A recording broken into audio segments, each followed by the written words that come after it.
Hello, everyone. My guest today is Kevin Strasser. He's the founder and CEO of Tribe Boost, the first company to offer Twitter audience growth as a service. Kevin, are you ready to take us to the top? Yes, sir. All right. This is kind of a controversial space. We have bots popping up everywhere. We have people turning APIs access on and off. Where do you guys fall in this whole equation? We try to do things the right way. So no bots. These are all real people. We are not over aggressive with what we do. Basically, the idea is to try to do what you would do yourself if you had all day long to try to grow your audience on Twitter.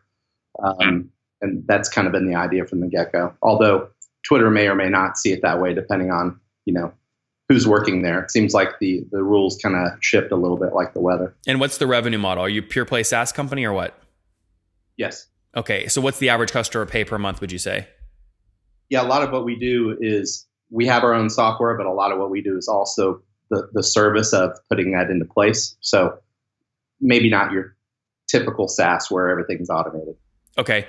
Well, would you consider yourself an agency though, or is there real software here?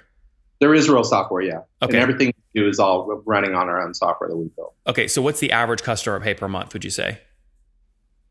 Like the LTV or? No, that's over the lifetime. I mean, per month. What's your revenue model? Average per month. Well, our standard rates are $148 per month, although we do have agency clients that'll have 20, 30, 40, 50 clients on our platform. Then the price, those prices are quite a bit different. So. Okay. And how many customers are on the platform today? A few hundred. Couple. A couple hundred, probably between 300, 400 in general. It varies a lot. What do you mean it varies a lot? It varies a lot. Actually, lately we lost, actually due to all this bot stuff, not related to us, but we had a large marketing client where you're doing a lot of musicians and bands, and they got written about in some article, maybe in the New York Times or something, for something they were doing related to YouTube, I think. So they just are getting all out of social media, I guess, just out of fear of the identity of the company. So what is your churn today? That cost us all in one fell swoop, like 60 clients. So. Yeah. What is your churn today? Churn usually is between about 10 and 12% a month. Okay. And that's logo churn or revenue churn? That's revenue. Revenue churn. Okay. So that's obviously super high. It means you're more than cycling through your whole customer base or your whole revenue base every single year. How do you drive that churn down? And is it possible in this kind of space? I don't know. It's been very chaotic, to be honest. So we have been focusing more lately on LinkedIn, which is a little bit less chaotic, and more on the content side as opposed to just the audience growth. So we are definitely in a transition right now from hockey stick growth for many, many years. The last year we've definitely gone not only sideways but also actually down a bit. Okay. And what's revenue today? Revenue is right now low five figures a month, between probably around 12K a month, down from the high was probably around 25K a month. So we're quite a bit down from our high at this point. Okay. So 12K a month, 300 customers, that's about 40, each customer pays about $40 per month on that. And you said about a year ago, you were doing about 20, 25 grand per month. Yep. Okay. And most of that is just because, again, the bot stuff in the news lately, that's what's driven the decline?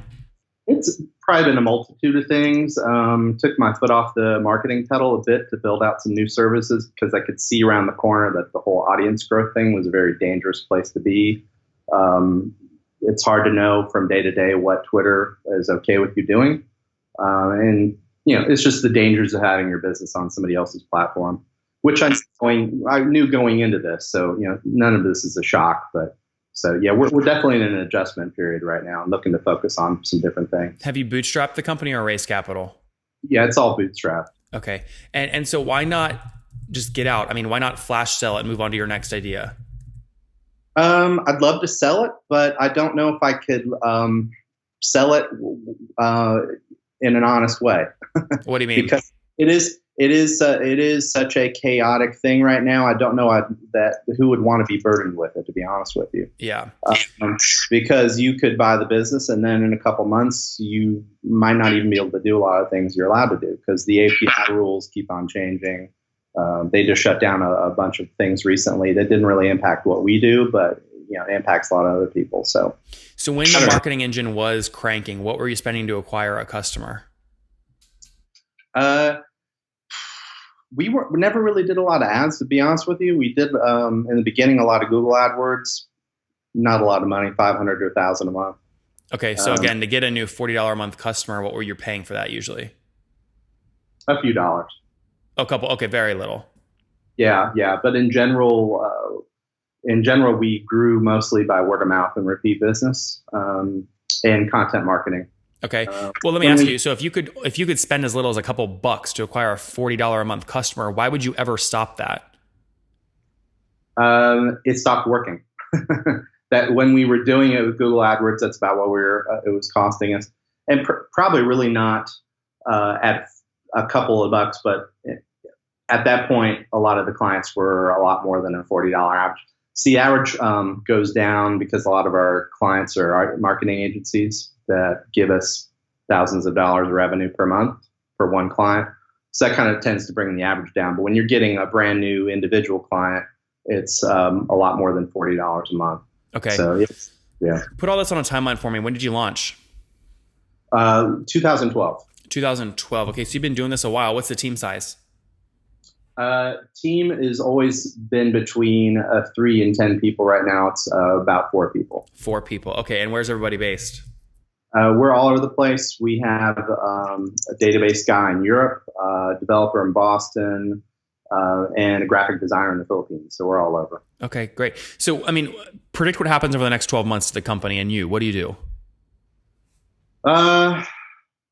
I'm focusing more on probably services and moving more toward the agency model and less out of the SaaS model is probably where we're going, and also focusing more on the content curation and content delivery side and less on the audience side, just because it's just not a safe place to be right now. All right. Very good. Let's wrap up here with the famous 5. Number 1, Kevin, what is your favorite business book? Oh man, there are a lot. 0 to 1 was a great book. I like that one a lot. Number 2, is there a CEO you're following or studying right now? I can't think of any in particular. I follow a lot of different people. I like Larry Kim a lot. He's a friend of mine, and I think in particular, what he does on social media and Twitter is really smart. Number 3, what's your favorite online tool for building your business besides your own? Gosh, I should have prepared this ahead of time. Favorite online tool for building. Not for billing, for building. Yeah, building. Not a tool, but really just smart content marketing. Thinking very heavily with an SEO focus. Number 4, how many hours of sleep do you get every night? 6 to 7. Okay, and what's your situation? Married, single, kids? Married with 2 kids. 2 kiddos. Okay, and how old are you? They are. No, you. Oh, how old am I? I just turned 50. I'm old. 50, you're not old. Last question. What do you wish your 20-year-old self knew?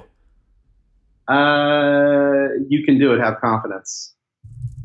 Guys, there you have it. You can do it. Have confidence, coming from Kevin. Again, launched Tribe Boost back in 2012. Grew revenue up to about 25 grand per month. And then obviously with all the bot stuff popping up and all the issues right now in the macro trends related to, political campaigns and things like that on social media, they've lost a bunch of revenue down to about 12 grand per month right now in revenue. That's 300 customers paying about $40 a month, 10% revenue churn per month. He's looking at, moving more towards the agency model to help get away from some of this as best he can. Team of 4 based in a bunch of remote locations. Kevin, thank you for taking us to the top. Thanks, Nathan. I appreciate it. Good talking to you.